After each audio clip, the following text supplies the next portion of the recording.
God has designed all of our lives so that risk is intimately connected with the development of faith and partnering with God. Risk is intimately connected with the whole idea of growth. And there's something inside all of us that longs to be involved in an appropriate risk-taking adventure with God.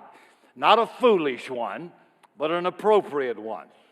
But I think over time that sense of adventure sometimes gets eroded because of criticism, failure, obstacles, limitations, sin, resistance from people, and maybe just the pressure of everyday life and obligations. So once in a while, and at the close of this year, is a good time to step back and ask ourselves this question: what's God calling me to do I could not do by myself? Because God will never ask you to do anything you can do alone. You don't need any faith to do that. And every time He asks you to do something, it'll scare your britches off. Because in the natural, it looks hopeless. But with His power, it can become a miracle. So I'm going to Matthew chapter 14, starting in verse 22. Immediately, Jesus made the disciples get into the boat and go before Him to the other side while He sent the multitudes away. And when He had sent the multitudes away, He went up on the mountain by Himself to pray. When evening had come, He was alone there. But the boat was now out in the middle of the sea, tossed by the waves, for the wind had become contrary. Now in the fourth watch of the night, Jesus went to them walking on the sea. And when the disciples saw Him walking on the sea, they were troubled, saying, "It's a ghost." And they cried out for fear. But immediately Jesus spoke to them, saying, "Be of good cheer. It is I. Stop being afraid." And Peter answered Him and said, "Lord, if it is you, command me to come to you on the water." I bet Peter would like to have that back. So he said, "Come." And notice he didn't tell Peter how to do it. He didn't tell him, "Well, you going to give me a wave runner? Am I going to ride Shamu? What? What do you mean, come? I got to have a little more information." And God, because of faith, usually just says, "Well, you figure it out.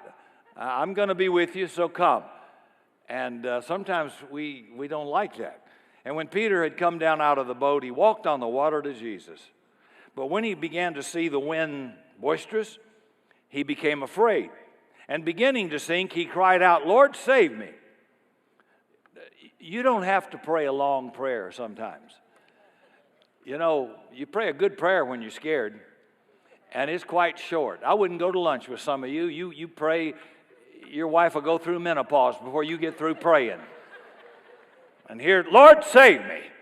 Pretty right to the point. I bet that's an anointed prayer too. At 2 or 3 o'clock in the morning in a storm in the dark, come on. Try to get yourself in these stories, and you get a little bit of life out of it. So he said, "Lord, save me." And immediately Jesus stretched out His hand and caught him and said, "Oh, you of little faith, why did you doubt?" And when they got in the boat, the wind stopped. And those who were in the boat came and worshiped Him, saying, "Truly, you are the Son of God." So this is a story about calling, risk, fear, faith, and growth that ends up in worship. So try to imagine how bad it must have been when Jesus comes to them between 3 and 6 o'clock in the morning. Imagine how strong the wind is, how high the waves are, and they're still in the water after all this time. They're cold, they're wet, they're exhausted, they're terrified, 3 o'clock in the morning. Those are the conditions under which Peter's going to get out of the boat. I think it'd be kind of hard to get out of the boat if it was daylight and the water was flat as glass. And Jesus said, "Come." So imagine trying to do it in the dark, in a storm, and you're terrified already. Those are the conditions under which Peter is going to take the risk, trust Jesus, and get out of the boat. And the question is, does he fail? Before I answer that, why don't we do a mass confession of failure? Let me read a short list and see if you've ever failed in your life. Ever failed a test? Ever been cut from a team? Ever get turned down for a job or a promotion? Were you ever impatient with a 3-year-old? Ever criticized someone inappropriately? Ever discovered that criticism is your spiritual gift? Ever experienced moral, athletic, academic, social, financial, vocational failure of any kind? Then please raise your hand. Yeah, that should be everybody warm and breathing in here. And confession must be followed by absolution. So tell your neighbor or friend, I absolve you of your failure. Go ahead, they need it. That's good. Emma Bombeck, I love this humorist. She said, you can live on bland food in order to avoid an ulcer, drink no tea or coffee or other stimulants in the name of health, go to bed early, stay away from nightlife, avoid all controversial subjects so as never to be offensive, mind your own business, avoid involvement in other people's problems, spend money only on necessities and save all you can, but you can still break your neck in a bathtub and it would serve you right. Yeah, get a life. And I'll tell you something, as followers of Jesus and those who are involved with church ministry, we're going to have to come to grips with this failure deal because there is simply no way to move forward in the Christian life or in life in general without willingness to risk failure. And the question is not, will I fail? The question is, when I fail, will I learn, will I grow, and refuse to be defeated by it? See, God intends for your life to be about more than failure avoidance. And this is what happens in churches, especially when people get hurt or when something doesn't go well. They retreat back into failure avoidance mode. Well, I'm not ever going to get married again. Well, I'm not ever going to go into that relationship again. Or, well, I'm not ever going to try to run a business again. Or, I'm never going to do that again. Totally wrong statement to make. It's called failure avoidance mode. You can't win on defense. You've got to win on offense. And one of the big problems I have with the Big Ten is that they play more for defense than offense. But you've got to throw caution to the wind to win a game. Cowboys, are you listening? I don't want to hear anything from you Redskins fan. That game last night was given to you. That Philadelphia quarterback went down on a knee, lost his mind, and ran out the clock. They could have kicked the field goal and won the game. So don't be bragging with your shirt. That was a free gift. You didn't buy it, you didn't earn it. I feel better. Once a person, a church, a team, or a business goes into failure avoidance, you start to die. You know, the president of Coca-Cola once said, and I'm quoting, the moment you let avoiding failure become your motivator, you're going down the path of inactivity. You can only stumble if you're moving. If you don't have a few failures, you're not taking enough chances. Nobody can be right all the time, and the big companies didn't get big by playing safe. And folks, neither will you. I preached a message a year ago called Safety Last. And we live in a church culture of safety first. And God never calls you to safety first. He will, I said, scare your britches off. No. There's not, and you read this Bible, and God didn't ask anybody to do anything safe. Yeah, well, it's nice to sit there with your hair coiffured and your makeup and your nice clothes from Christmas, and it's safe. This is safe. But God, when He speaks to you, is going to ask you to do something terribly not safe. And the secret, it seems, is to cheerfully embrace your failure, part of life, and to count on your coming successes to outweigh them. Take a chance. Risk failure. Change something that needs changing. Because the boat, it's safe. And the boat, it's comfortable. Got a flat screen TV in the boat. The boat's secure. But the water, it's rough. The waves are high. The wind is strong. There's a storm out there. We're the only nation that coined the phrase couch potato. Yeah, we think we can lose weight by watching an exercise program, eating nachos on a couch. The number one selling chair in America is still the lazy boy. Not the risky boy, not the worker boy. No, the lazy boy. And if you get out of the boat, whatever your boat happens to be, you're going to find out there's a real good chance you might sink sometimes. But if you never get out of the boat, there is a guaranteed ironclad certainty you will never walk on the water. Because if you want to walk on the water, you got to get out of the boat. And there's something inside every one of us that says life is to be about something more than sitting in a boat. Something that wants to experience the power of God, enabling me to do what I could never do by myself. And Jesus comes to the disciples, and you notice they're all terrified. They're all afraid. And Jesus says, stop being afraid. You can trust me. You can safely put your life in my hands. Fear management is an essential part of dealing with risk and failure in the growth of your faith. So Jesus said, get out of the boat. And Peter goes over the side and lets go of the boat. And for a while, old Pete's walking on the water, sustained by the power of God. And I can imagine Jesus with rain and waves splashing all over him, hair matted with water, a big grin on his face because somebody trusted him enough to risk getting out of the boat on his word, his command, come. And then Peter did what a lot of us do. He took his eyes off Jesus.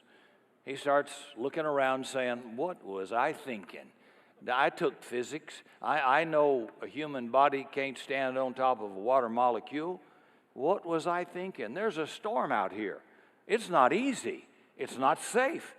Hey, this is difficult. The waves are high. I'm encountering opposition. And he worries and begins to sink. You know why the will of God is the most dangerous place in the world? I know you thought I was going to say safest. The will of God is the most dangerous place in the world simply because God doesn't fear anyone or anything. And he doesn't mind putting you there because he's not afraid. To live outside God's will puts you in danger. To live inside God's will makes you dangerous. And that's where most of us don't want to go. And the question this morning is this a story of failure? Well, failure is not so much the event, what happened, as the judgment you make about the event. Someone asked Winston Churchill, what prepared you to lead England against Hitler the most? And Winston Churchill said, when I was in elementary school, I had to repeat a year of schooling. And the journalist said, you mean you failed a whole year of school? Churchill said, I never failed anything in my life. I was given a second opportunity to get it right. I love that. And I mean, was Churchill a failure? I don't think so. So here's the question, did Peter fail? Well, I guess in a small sense he did. He took his eyes off Jesus. His faith was a bit small. He began to sink. But let's take time out for a moment while we're focused on Peter getting wet after he walked on the water and we watched. Did you remember there are 11 bigger failures sitting in church in the boat? Oh, yeah. They were doing their blog and tweets in the warmth and safety of the boat. They failed quietly. They failed privately. Their failure was a safe failure. It went unnoticed, unobserved, uncommented on, uncriticized, because they weren't out on the water. Only Peter knew the pain of public failure. But only Peter knew two other things. Only Peter knew the glory of what it was to walk on the water, sustained by the power of God, and I don't think he ever forgot that. That'll look pretty good on his resume. Walked on the water. That ain't bad. And number two, only Peter knew what it was to be lifted up by Jesus when he desperately needed his help. Peter knew in a way the others did not know that if he sank, Jesus would be there, wholly adequate to save. And he had a confidence that went down to the marrow of his bones about Jesus the other disciples did not have, could not have, because they never got out of the boat. So you can stay in church safe, and you can say Jehovah Jireh, but you've never tithed, you've never been down to your last bit of money, you've never been a giver, you've never seen God come through miraculous. So to you, it's just a doctrine, but it's an experience to others who have lived it. He is Jehovah Jireh. If you've never been sick, you can never know him as healer. You can never know him as deliverer. If you've never been under attack, or you've been in a lawsuit, or you've been involved in a messy divorce, or you've been involved in a business gone bad.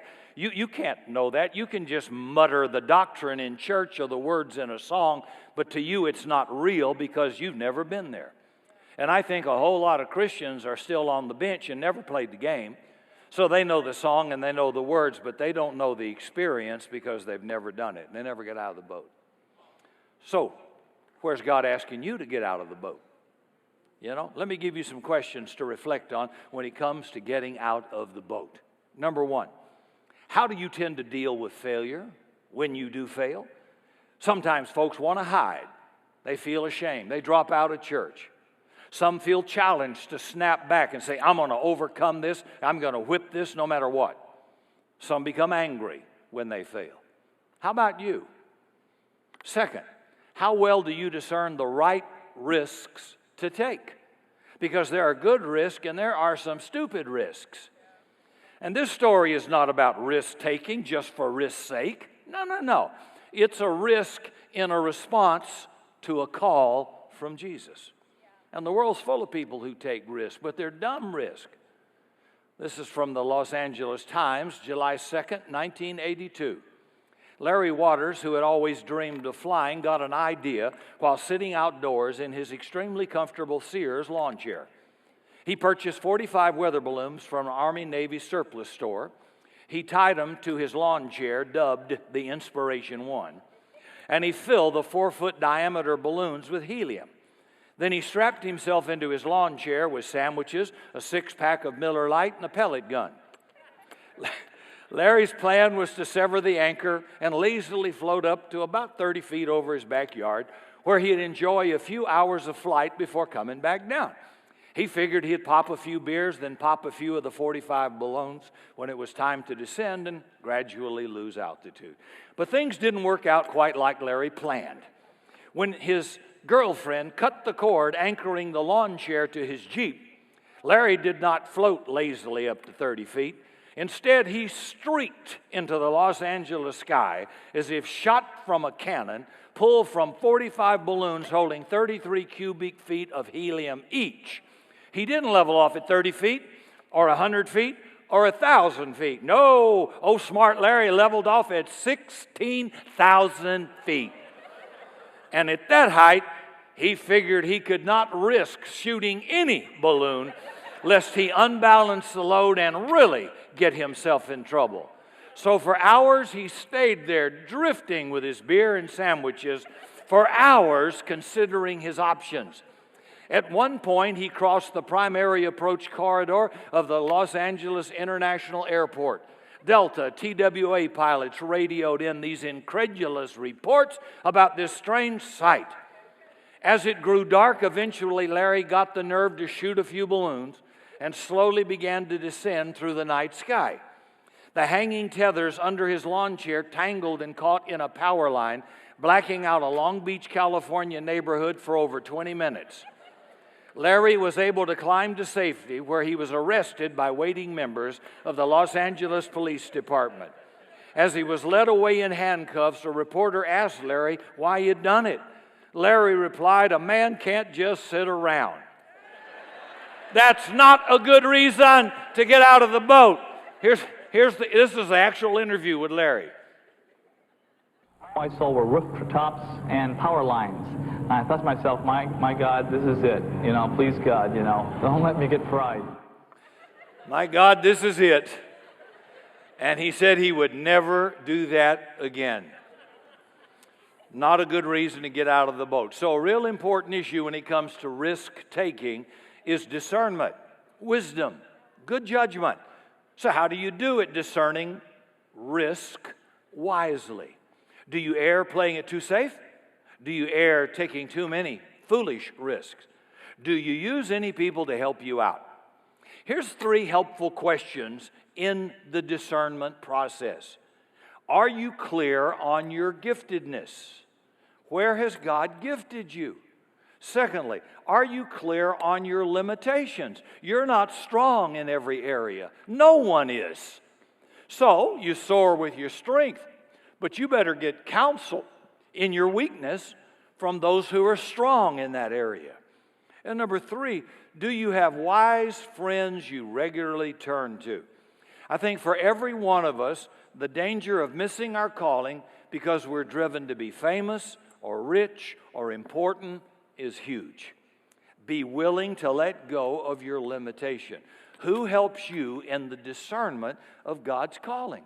How many times have we heard people say, well, I met this guy in church and, seemed friendly enough, and we loaned, now this is a real quote, and we loaned him $15,000 for one of these fireworks stands, and we were going to split the profit, and he didn't pay me back. Can you fix it? Well, how can I fix it? Yeah, did you ask anybody about who you loaned money to? We could have given you a very good report. This was an unstable, unfaithful person.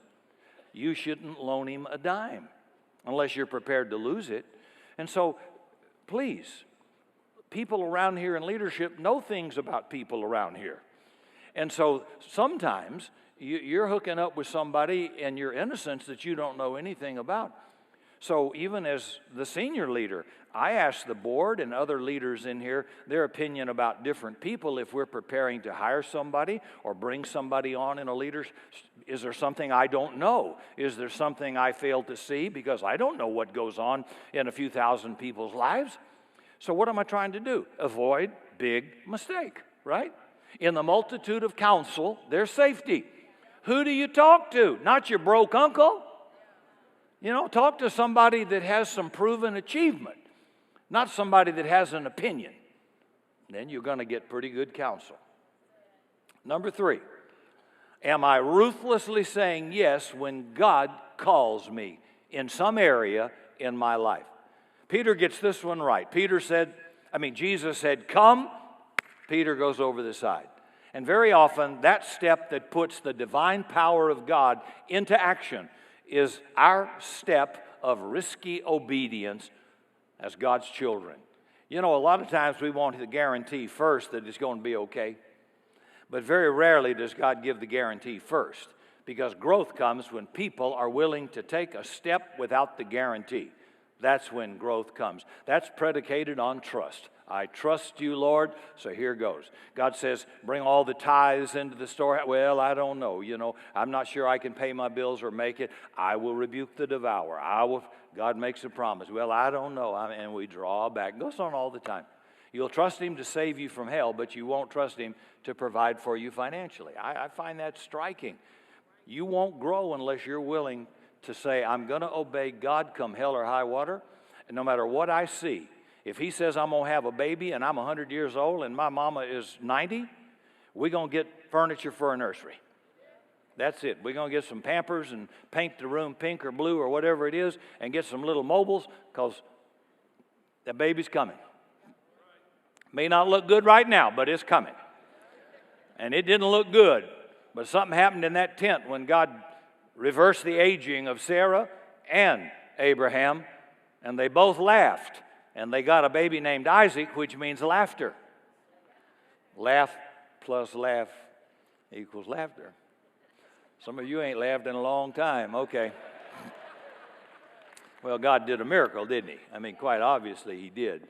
But God says, I'm going to do what I said I'm going to do. If I have to back up the sun 10 degrees, or if I have to feed you with ravens, or if I have to open the Red Sea, or open the Jordan River, or feed you with manna, you've got to come to the place where if God said he would do it, you've got to quit trying to figure out how. He will do it.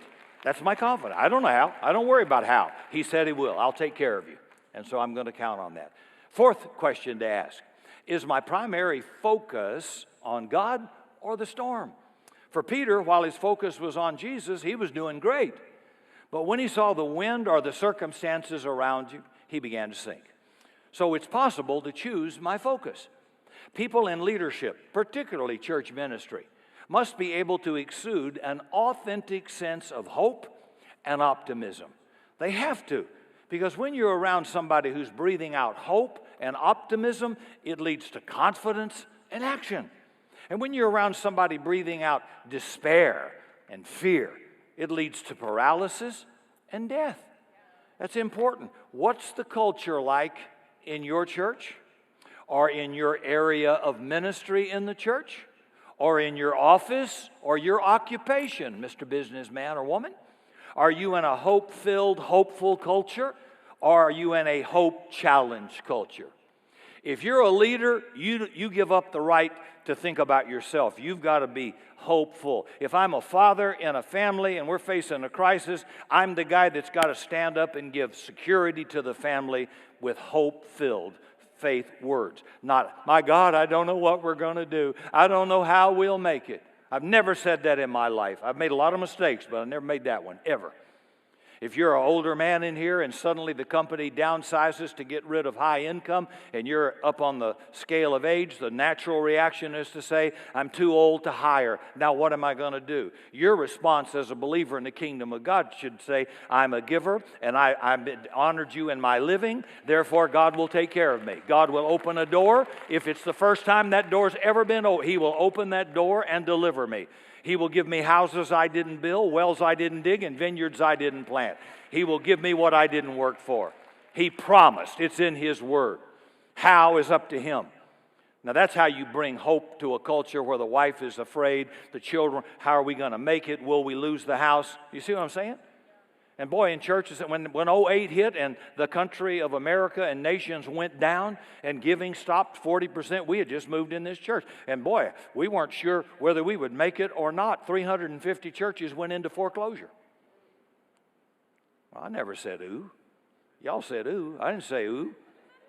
I said it's going to be all right. That which I've begun in you, I'll perform it to the day of Jesus. Jesus didn't lead us here to abandon us. We didn't take a foolish step of obedience. It was risk. We claimed, and we had prayer meetings here. We called special prayer meetings, and we claimed what God said in His Word, that He is Jehovah Jireh, that He would deliver. We rebuked the devourer, and we stood on God's promise, and God, well, we're here. Hello. I didn't say I don't know what we're going to do. Well, what am I going to do if God doesn't heal me? Well, you're going to die.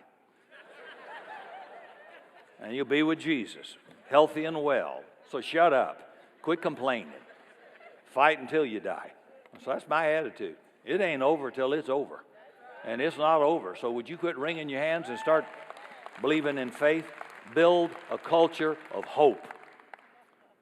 Well, my parents don't have much money and I don't know if I can afford to go to college. All right, that's the natural picture. But how about the kingdom of God?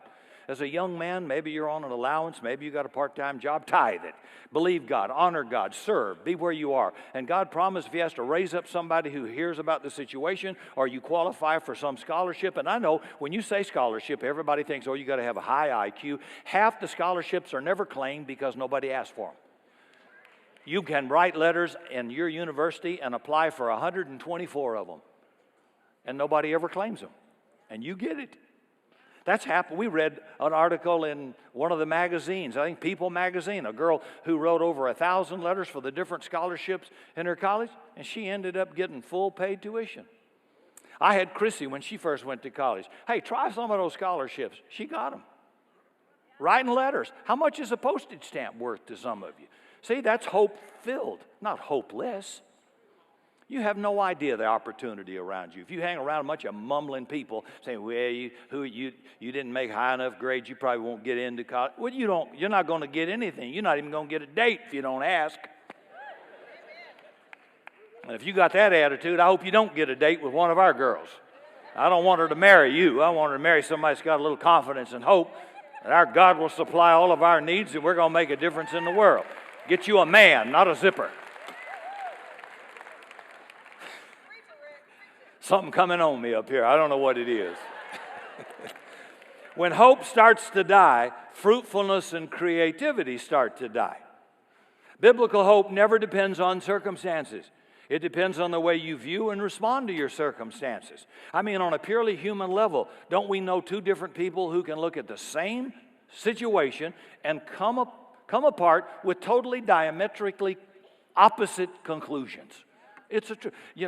Saul looked at the giant and said, he's too big to kill. David looked at Goliath and said, my God, he's too big to miss. Or it's like a cat and a dog. A dog looks at its owner and says, you feed me, pet me, shelter me, you care for me, you must be God. Cat looks at the owner and says, you feed me, pet me, shelter me, care for me, I must be God. And there are cat people and dog people in life. Moses sends the 12 spies to view the promised land. They all see the same land, the same enemies, the same opportunities. But 10 of them come back with a negative report. We be not able. We are grasshoppers. And you've got people in your church or your business, on a team, in the government, just like that. Joshua and Caleb, they saw the same thing. They said, we should go up at once and take possession of the land, for we are well able. We are well able is the classic statement of water-walking people. With God's help, we are well able. Both groups saw exactly the same thing. One group had faith in God that led to hope and action. The other did not. And question 5, where is fear holding you back as we roll into 2016? Fear is a killer. And the most often quoted verse in the Bible, fear not. Fear is the number one barrier in Scripture that keeps people from doing what God calls them to do. And maybe it's something God's calling you to do. Maybe it's a conversation. Maybe it's confronting someone. Maybe it's taking a risk as a church. Maybe it's buying a home. Maybe it's beginning to learn generosity in your church and with your God. But fear's kept you from doing it. Not wisdom, not prudence, just plain old fear. Everybody faces fear. And in Scripture, the decision to follow Jesus means you experience fear over and over again if you keep moving. Because every time you grow, you have to enter new territory, and you've never been there before. So every time you enter new territory, you're going to experience fear. To grow means I've got to face fear. So do you value growth enough to be willing to be afraid? Or is your fear avoidance so high you're willing to pay the price of stagnation? Because growth involves risk, and risk means fear always. Choice is simple. Face my fear or avoid my fear. Become passive and stagnant. I close with this thought. I took my daughters when they were little girls, little girls, to see a Walt Disney movie called Snow White. And sitting there, I realized as a dad, this is a horrible model for my girls. Here's a woman hiding from her stepmother because she feels hopeless and afraid.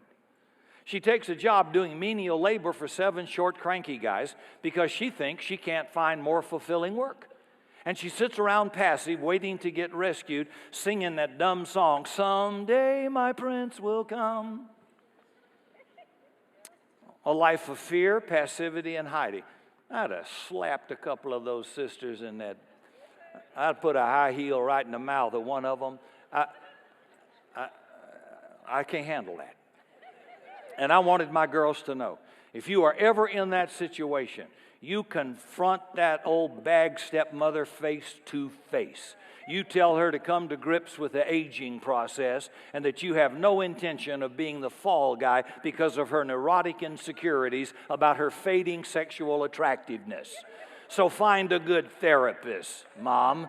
Tell the short guys to get a life. If they can't handle the basic challenges of personal hygiene and housekeeping, they'll have to find another codependent to enable their domestic passivity.